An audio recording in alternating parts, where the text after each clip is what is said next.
Well, thousands of ambulance workers across 9 NHS trusts in England and Wales will go on strike over the Christmas break. Traitors, mate, a lot of you. This is our country.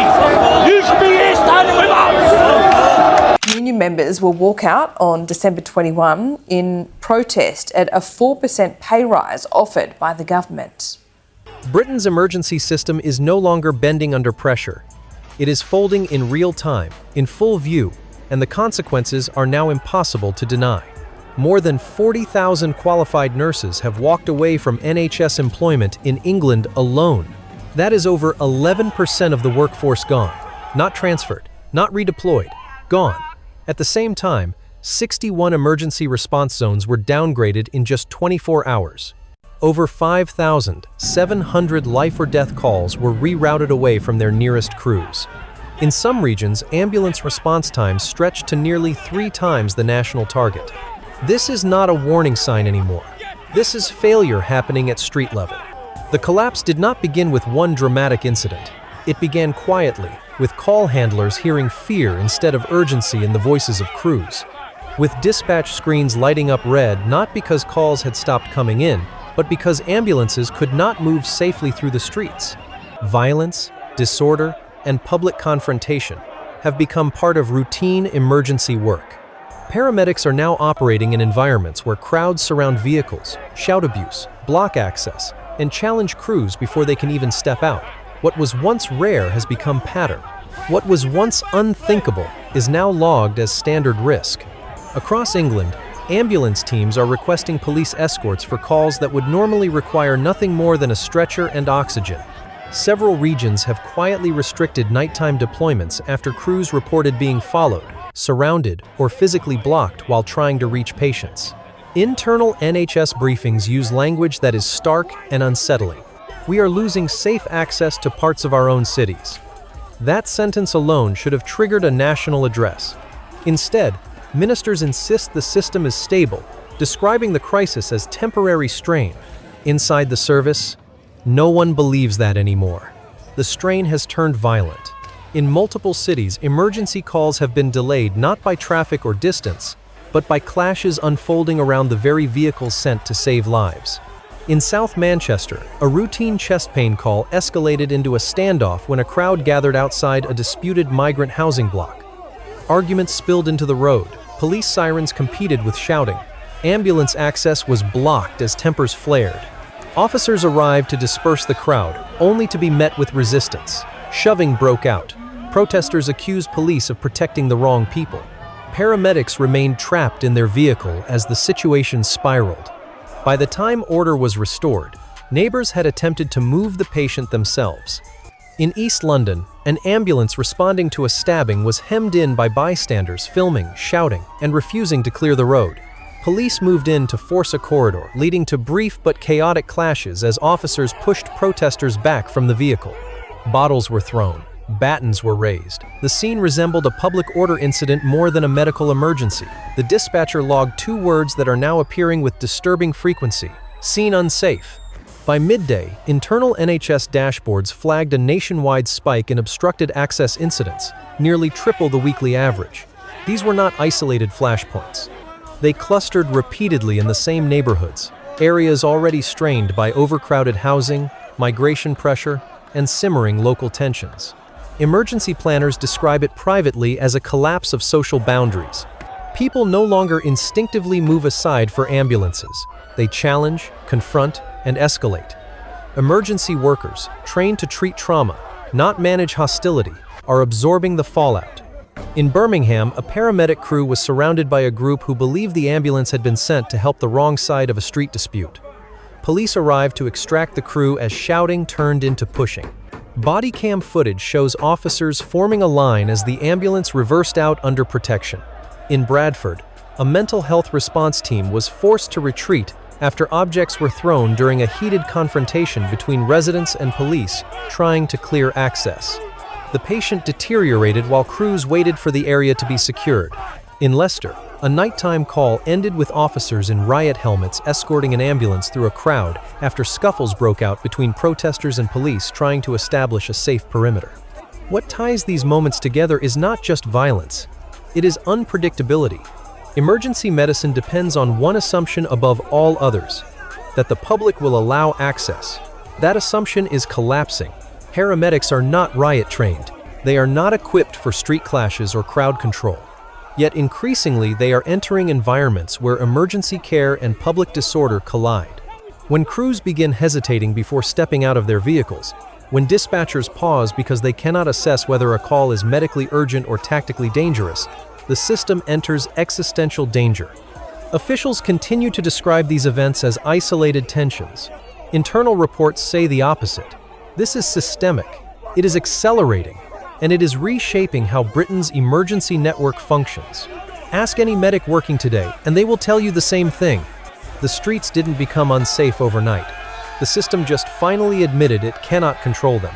If the street scenes exposed the visible cracks, what unfolded inside Britain's emergency command centers revealed a fracture running straight through the system's spine. Behind closed doors, from Leeds to London to Greater Manchester, the conversations were stripped of political language and reduced to survival. Dispatch supervisors stopped asking how fast ambulances could reach patients. They started asking whether they should be sent at all. One senior dispatcher put it bluntly during an internal call: "Half our incidents aren't medical emergencies anymore. They're security risks with medical symptoms attached." Inside London's Emergency Coordination Centre, operators updated risk assessments minute by minute. Routes that had been standard for years were suddenly marked unsafe. Entire neighborhoods were flagged as requiring mandatory police escort before a medic could approach a building. In parts of East London, crews began using a term once reserved for riots and terror incidents: hostile perimeter. That phrase is now appearing in routine weekday call logs. The pressure is constant, not waves, not spikes, but sustained volatility driven by overcrowded housing, unregulated migrant clusters, and local disputes that ignite the moment uniforms appear. During a live coordination call between the NHS, police, and council officials in Greater Manchester, 2 separate incidents broke out while the meeting was still underway. In both cases, ambulance crews were prevented from exiting their vehicles as confrontations escalated nearby. The call ended abruptly as command staff split into emergency subteams to reroute resources in real time. At the same hour, internal monitoring systems flashed red, not because call volume was unusually high, but because response capacity had dropped below safe operational thresholds. This is the metric senior planners fear most. It means the system can no longer guarantee coverage. In one region, medics refused to enter a residential block without police backup after receiving threats from a hostile crowd. Police arrived late, delayed by clashes at another incident nearby where officers were already stretched trying to separate protesters from emergency crews. In another city, an ambulance responding to a stroke call was forced to delay patient movement after a group attempted to force open the rear doors during a heated argument with police outside the scene. Officers pushed the crowd back as shouting turned physical. The patient survived, but the crew later wrote that they no longer recognize the environment in which they work. Even NHS leadership, normally guarded in its language, now privately acknowledges that this crisis is no longer medical. It is socio-political. Paramedics are not leaving scenes because of workload. They are leaving because they feel unsafe. A system built on speed, trust, and unobstructed access cannot function when streets are unstable and public order breaks down around emergency response. A leaked internal briefing circulated late last night warned of compounded degradation. Every hour of disruption makes the next hour worse. Delays stack, crews burn out, coverage shrinks. One operations manager, after a 17-hour shift, summarized it with brutal clarity. "We're patching holes faster than we can count them, and sooner or later, there won't be enough hands left." This is no longer about ambulances running late. It is about a country discovering that its emergency network depends on a level of public order that no longer exists everywhere.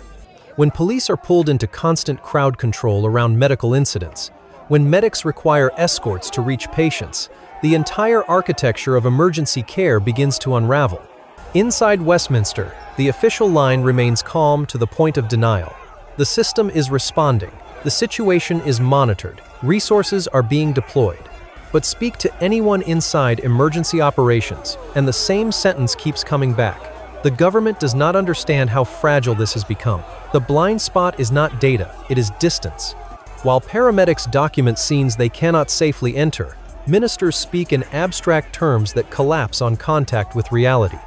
Capacity management does not explain a medic refusing to leave an ambulance because a crowd is pressing against the doors. Community engagement strategies do not help when police are already stretched, breaking up clashes between protesters and officers around emergency vehicles. In several regions, low-priority calls are quietly being shifted to volunteer responders just to keep the core service from imploding. The most dangerous silence surrounds the role of rising social tension, overcrowded housing, and unregulated migrant concentrations in destabilizing frontline response. In private, senior officials acknowledge the link. In public, it is avoided. An internal Home Office analysis warned that environmental volatility linked to unverified arrivals is overwhelming service routes in multiple major cities. It recommended rapid reassessment of risk zones and increased protection for emergency workers. None of this appeared in televised statements. Advisors urged the Prime Minister to address the nation at the height of the disruption. Starmer declined, concerned that acknowledging the scale would invite questions the government cannot answer. Why were emergency workers warning about safety risks for months? Why were those warnings deprioritized? Why is the system still being described as stable when those running it say it is hours from structural breach? The truth is politically dangerous. Westminster treated this as a staffing issue when it is a public order crisis wearing a medical uniform. When emergency crews hesitate, when neighborhoods become flashpoints, when police are forced into repeated clashes just to secure medical access, the foundation of public safety begins to crack. Stability does not vanish overnight. It erodes through moments like these, through ambulances boxed in by shouting crowds, through officers forming lines so medics can escape scenes, through dispatchers weighing risk instead of response time. Britain is now confronting a question no government statement has answered. If emergency workers cannot move freely, if public order cannot be assumed, if leaders refuse to name the problem, then who is actually protecting the public? The walkouts may end, the headlines may fade, but the warning delivered by this breakdown will not disappear. Britain's emergency system is sending a message from the front line, written in blocked roads, police clashes, and delayed care. The only question left is whether anyone in power is willing to read it before the damage becomes irreversible.